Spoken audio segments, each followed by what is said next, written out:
নমস্কার প্রিয় দর্শক বন্ধু, আজ আমরা আলোচনা করব তিল চাষের ক্ষেত্রে আমরা কি সার প্রয়োগ করব এবং কোন সময় কোন সারটা দিলে এটা বেস্ট ফলন আসবে। তাহলে প্রথম কথা বলি, সাধারণত দুই ধরনের জমি হয়। একটা হচ্ছে পতিত জমি, অর্থাৎ যে জমিতে কোনো চাষ পূর্বে করা হয়নি, নতুন করে সেটা ট্রাক্টর দিয়ে জমিটা প্রস্তুত করে তিল লাগানো হবে। সেক্ষেত্রে কী সার প্রয়োগ করা হবে, বা যদি কোনো জমিতে অলরেডি একটা ফসল ছিল সেটা তুলে পরে লাগানো হচ্ছে, যেমন কিছু কিছু জমিতে থাকে যে আলুটা ওঠার পরে তেল চাষ হয়, সেক্ষেত্রে কী ডোজ দিলে ভালো হবে। তাহলে প্রথমে আলোচনা করছি পতিত জমি, যেখানে কোনো কিছু চাষ হয়নি, প্রথম শুরু হচ্ছে। তাহলে প্রথমে আমরা জমিটা প্রস্তুত করে নেব। জমিটা প্রস্তুত করার পরে লাগানোর সময় 10-26-26, যেটা 25 কিলো প্রতি বিঘাতে প্রয়োগ করতে হবে। 20 থেকে 25 কিলো। যদি আপনি কিছু বাঁচত করতে চান খরচা, তাহলে 20 কিলো প্রয়োগ করতে পারেন। এবং যদি আপনি একটু মনে হচ্ছে যে একটু ভালো করে জুত করে চাষ করব, তাহলে আপনি সেটা ইউজ করলেন 25 কেজি। 25 কেজি 10-26 প্রয়োগ করুন এবং এর সঙ্গে ইউরিয়া মিশিয়ে দিন 10 কিলো। অর্থাৎ আমি এখানে কথা বলছি 33 শতকে বিঘা, 33 ডিসমেলে বিঘা জমি যে জায়গাতে, সেখানে মোটামুটি 25 কিলো 10-26 এবং 10 কিলো ইউরিয়া প্রয়োগ করুন।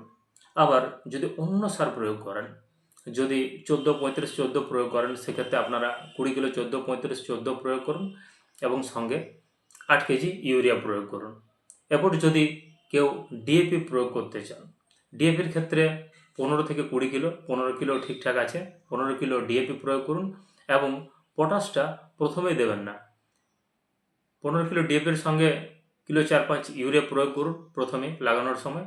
এবং পটাশ এবং ইউরিয়া চাপানি, যেটা ইউরিয়া চাপানি দেবেন বিঘা পিছু 10 কিলো করে, এবং সেই সময় পটাশ আপনি ইউজ করুন। মোটামুটি 5-6 কেজি পটাশ দিলে কাজ হয়ে যাবে, তাতে আপনার ফলনটা ভালো হবে। কারণ নইলে কী হয়, 14-35 ডিএপির ক্ষেত্রে কী হয়, পটাশের মাত্রাটা 0। যদি পটাশ না পড়ে, সেক্ষেত্রে কিন্তু ফলনের একটু ঘাটতি দেখা যাবে। কারণ আমরা জানি যে পটাশ হচ্ছে গাছের ফলন বাড়াতে সাহায্য করে। গাছের যখন ফল তৈরি হয়, সেই ফলনটার সময় পটাশের প্রচুর পরিমাণ প্রয়োজন হয়।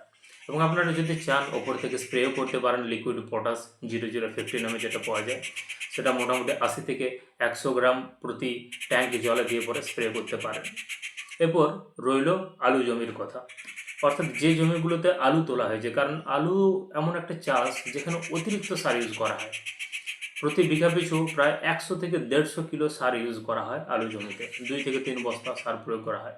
এবং যদি এসএসপি হয়, অর্থাৎ সিঙ্গল সুপার ফসফেট হয়, ফসফেট অর্থাৎ পাউডার যে সারটা, সেটা বিঘাতে 4টে পর্যন্ত সার দেওয়া হয়, 200 কিলো ফসফেট ইউজ করা হয় এবং একটা পটাশ একটা ইউরিয়া ইউজ করা হয়। তাহলে যেহেতু এত পরিমাণ সার অলরেডি প্রয়োগ করা আছে এবং আলু চাষের পরও কিছুটা উদ্বৃত্ত সার রয়েই যায় জমিতে, তাই যখন আলু জমিতে তিল চাষ করা হয় তখন কিন্তু কোনো সার দেওয়ার প্রয়োজন হয় না সাধারণত। এবং মানুষ কী করে, যখন চাপানি দেয়, যেটা কিনা 25 থেকে 30 দিনের মাথায় যখন চাপানি দেওয়া হয়, তখন জাস্ট শুধুমাত্র 10 কিলো ইউরিয়া প্রয়োগ করলেই হয়। অর্থাৎ 100 টাকা খরচের মধ্যে সারের সম্পূর্ণ ঝুট ঝামেলা থেকে মুক্তি পাওয়া যাবে তিল চাষ করা হয় যদি ওই পুরনো জমিতে, যে জমিগুলোতে অলরেডি একটা ফসল উঠে গেছে, সেই সার থেকে কাজ হয়ে যায়, অনেকটা পুষ্টি পেয়ে যায়।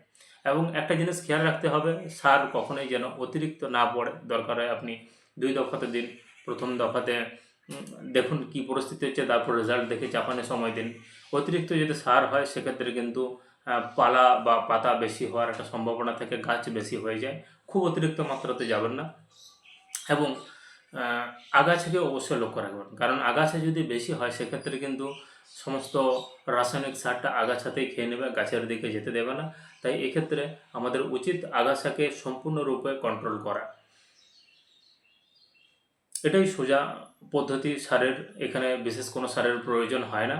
সুতরাং যারা আলু জমিতে চাষ করছেন, তারা দেবেন শুধুমাত্র 30 দিন বা 25 দিনের মাথায় চাপানে 10 কিলো। এবং যারা প্রতিটি জমিতে নতুন করে চাষ হচ্ছে, যেখানে কোনো পূর্ব ফসল হয়নি, আগে থেকে ভারী মাত্রায় সার দেওয়া নেই, সেক্ষেত্রে 25 কিলো, 20 থেকে 25 কিলো 10-26 প্রয়োগ করুন, বা 20 কিলো 14-35-14 প্রয়োগ করতে পারেন, বা 25 কিলো 12-32-16 প্রয়োগ করতে পারেন, বা ডিএপি 20 কিলো প্রয়োগ করতে পারেন। অর্থাৎ কাঠায় কেজি রেশিওটা ধরে আপনি এগোতে পারেন।